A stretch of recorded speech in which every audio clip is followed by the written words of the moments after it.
Iran ખર્ગ દ્વીપ પર સુરક્ષા વધારી દેવામાં આવી છે। ખાર્ગ દ્વીપની ચારે તરફ પાથરી છે સુરંગો। અમેરિકાની ઈરાનની ધમકી, ખાર્ગ દ્વીપ પર હુમલો કર્યો તો છોડીશું નહીં। ઈરાન પર સૈનિક ઉતર્યા તો જડબાતોડ જવાબ આપીશું તેવું ઈરાન તરફથી કહેવામાં આવ્યું છે। તો ઈરાનની જે જમીન છે ત્યાં સુધી હજી કોઈ પણ અમેરિકી સૈનિક ઉતર્યા નથી, પરંતુ અમેરિકા તરફથી કહેવામાં આવી રહ્યું છે કે હવે ઈરાનની ધરતી પર સૈનિકોને ઉતારી અને ત્યારબાદ ઈરાનની જે જમીન છે તેના પર કબજો મેળવવાની શરૂઆત કરવામાં આવશે, જેના વળતર જવાબ ઈરાન તરફથી આપવામાં આવ્યો છે। આ તરફ તેલ અને ગેસ પર પેટ્રોલિયમ મંત્રાલયનું નિવેદન, એલએનજી અને એલપીજીની સપ્લાય સંપૂર્ણપણે સુરક્ષિત છે। એલપીજી ઉત્પાદનમાં 40% વધારો કરાયો છે। અનેક દેશોમાં ભાવ વધ્યા, ભારતમાં સ્થિરતા। આગામી 2 મહિના માટે ક્રૂડ ઓઇલનો સ્ટોક છે।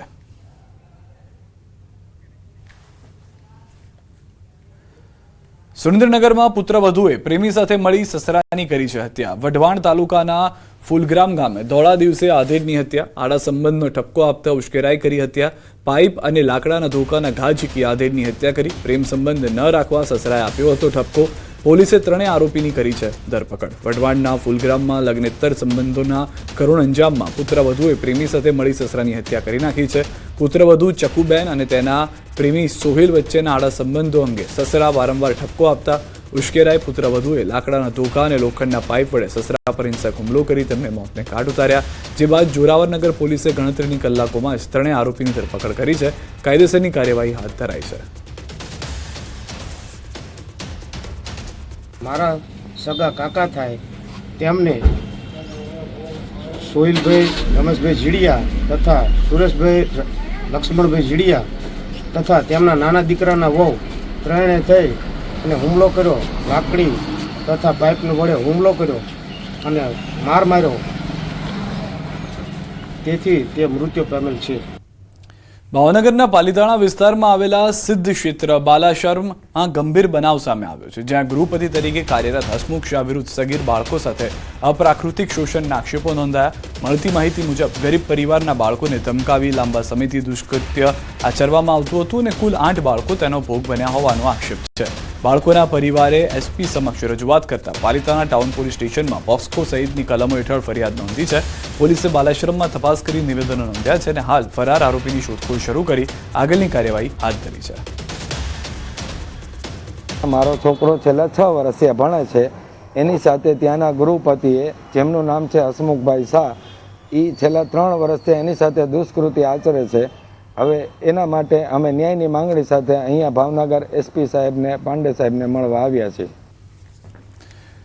રાજકોટમાં એક મકાનમાં થયો છે બ્લાસ્ટ। સાધના સોસાયટીમાં આવેલા મકાનમાં ગેસના બાટલામાં વિસ્ફોટ થયો છે। અચાનક બ્લાસ્ટ થતા એક વ્યક્તિ ઇજાગ્રસ્ત થયો છે। મકાનમાં અન્ય જ્વલનશીલ પદાર્થો હોવાની માહિતી સામે આવી છે। પોલીસ અને ફાયર વિભાગે ઘટના સ્થળે પહોંચી વધુ તપાસ હાથ ધરી છે।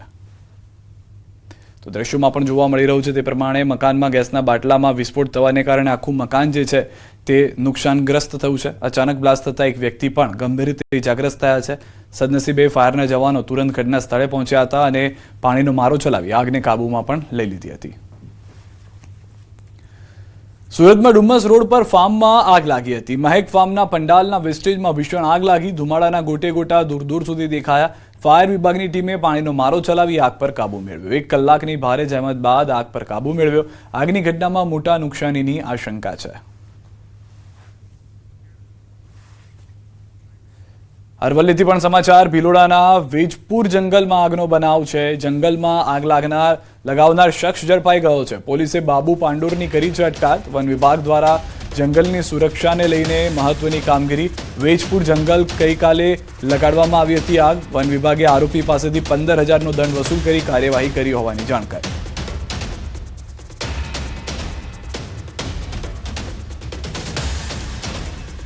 આણંદની સરદાર પટેલ યુનિવર્સિટીમાં એબીવીપી અને નર્સિંગના વિદ્યાર્થીઓનું વિરોધ પ્રદર્શન। એક જ વિષયમાં નાપાસ કરતા વિદ્યાર્થીઓમાં ભારે રોષ જોવા મળ્યો। વિદ્યાર્થીઓ ઉગ્ર રજૂઆત કરતા વીસી ચાલુ કાર્યક્રમમાંથી ભાગી ગયા। એબીવીપી અને વિદ્યાર્થીઓમાં ઉગ્ર રોષને લઈને પોલીસ બોલાવવાની ફરજ પડી। સમસ્યાના નિરાકરણ માટે વીસીએ 1 અઠવાડિયાનો સમય માંગ્યો। અઠવાડિયામાં નિરાકરણ લાવવાનું આશ્વાસન આપ્યું।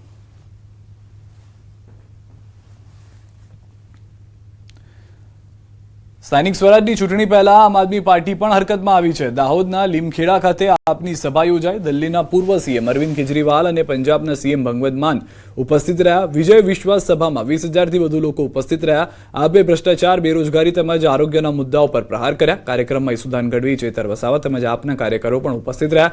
સ્થાનિક સ્વરાજની ચૂંટણી પહેલા આપની સભાથી રાજકીય માહોલ ગરમાયો. રાજકોટ શહેરમાં સરકારી જમીન ઉપર ગેરકાયદેસર કબજો કરી પાર્ટી પ્લોટ ચલાવવાનો ચોંકાવનારો કિસ્સો સામે આવ્યો. મવડી વિસ્તારમાં ગોરધન મેઘાણી દ્વારા સરકારી જમીન ઉપર સિટી લાઇટ નામનો પાર્ટી પ્લોટ બનાવી વર્ષોથી લાખો રૂપિયાની આવક કરવામાં આવી રહી હતી. અગાઉ દબાણ દૂર કરવાની બાંહેધરી આપ્યા છતાં પણ ગેરકાયદેસર પ્રવૃત્તિ ચાલુ રાખવામાં આવી હતી. આખરે જિલ્લા કલેક્ટરની સૂચનાથી તાલુકા પોલીસ સ્ટેશનમાં લેન્ડ ગ્રેબિંગ એક્ટ હેઠળ ફરિયાદ નોંધાઈ છે. પોલીસે તાત્કાલિક આરોપીની ધરપકડ કરી છે અને અંદાજિત 3.85 કરોડ રૂપિયાની 5500 ચોરસ મીટર સરકારી જમીન મુક્ત કરવામાં આવી છે. જમીન જે ગોરધનભાઈ ઉકાભાઈ મેઘાણી દ્વારા સિટી લાઇટ પાર્ટી પ્લોટ બનાવી અને તેના આગળ તેણે ફોલ્ડિંગ દિવાલ બનાવી, ઇલેક્ટ્રિક રૂમ બનાવી, મોટો પાણીનો ટાંકો બનાવી તેમજ પાર્કિંગ એરિયા બનાવી ગેરકાયદેસર કબજો કરે. આધારે રાજકોટ તાલુકા પોલીસ સ્ટેશનમાં મામલતદાર શ્રી દક્ષિણ વિભાગ નાઓ દ્વારા ફરિયાદ આપતા તે આરોપી વિરુદ્ધ ગુનો દાખલ કરી. અમદાવાદ શહેરમાં આરટીઈ હેઠળ પ્રવેશ પ્રક્રિયા 4 એપ્રિલથી શરૂ થશે. 27 એપ્રિલ સુધી આ પ્રવેશ પ્રક્રિયા હાથ ધરાશે. આરટીઈ હેઠળ ઓનલાઈન અરજી કરી પ્રવેશ મેળવી શકાશે. શહેરની 1343 જેટલી ખાનગી શાળાઓમાં 25% હિસાબે પ્રવેશ આપવામાં આવે છે. 14,000થી વધુ બેઠકો પર પ્રવેશ પ્રક્રિયા હાથ ધરાશે. 6 લાખથી ઓછી આવક ધરાવનારને આરટીઈ હેઠળ પ્રવેશ આપવામાં આવે છે. ખોટી આવક દર્શાવનાર સામે કાર્યવાહી કરવામાં આવશે. સાથે જ બાળકનો પ્રવેશ પણ રદ થશે. મફત અને ફરજિયાત શિક્ષણ હેઠળ ગરીબ બાળકો સ્વનિર્ભર શાળામાં અભ્યાસ કરી શકે તે માટે આરટીઈ જે છે એ પ્રમાણે દર વર્ષે જે ચાલુ થતી પ્રક્રિયા છે તે આ વર્ષે 4 તારીખથી લઈને 17 તારીખ સુધી એપ્રિલમાં ચાલવાની છે. આ માટે ફોર્મ ભરવાની જે સમયગાળો છે તે સમયગાળામાં ઓનલાઈન આખી પ્રક્રિયા હોય છે. અમદાવાદ શહેરમાં 1343 જેટલી સ્વનિર્ભર શાળાઓની અંદર 14,177 જેટલી આરટીઈની સીટ છે. વડોદરાની MS યુનિવર્સિટીમાં કોમર્સ ફેકલ્ટીમાં પ્રવેશ માટે લેવાશે એન્ટ્રન્સ એક્ઝામ. ઇતિહાસમાં પહેલીવાર કોઈ યુનિવર્સિટીમાં કોમર્સમાં પ્રવેશ માટે લેવાશે એન્ટ્રન્સ એક્ઝામ. વડોદરાના લોકલ વિદ્યાર્થીઓ માટે 95% પ્રવેશનું ક્રાઇટેરિયા નક્કી કરાયો. 5% બહારના વિદ્યાર્થીઓને પ્રવેશ અપાશે. આ વર્ષે કોમર્સ ફેકલ્ટીમાં 300થી વધુ વિદ્યાર્થીઓને પ્રવેશ મળશે. આ નિર્ણયને લઈને વિદ્યાર્થીઓમાં મિશ્ર પ્રતિસાદ જોવા મળી રહ્યો છે. અમુક હોશિયાર વિદ્યાર્થીઓ આ નિર્ણયને સ્પર્ધાત્મક વાતાવરણ માટે આવકારી રહ્યા છે, તો મોટાભાગનો વર્ગ અને પ્રવેશ પ્રક્રિયા જટિલ બનાવવાનું પગલું માની રહ્યા છે. કેટલાક વિદ્યાર્થીઓનું કહેવું છે કે સરકારી શાળા અને ગુજરાતી માધ્યમની શાળામાં ભણતા વિદ્યાર્થીઓને પ્રવેશ માટે મુશ્કેલી પડશે. આક્ષેપ એવો પણ થઈ રહ્યો છે કે આ નિર્ણય પાછળ ખાનગી કોચિંગ ક્લાસીસને ફાયદો કરાવવાનું મોટું કાવતરું છે.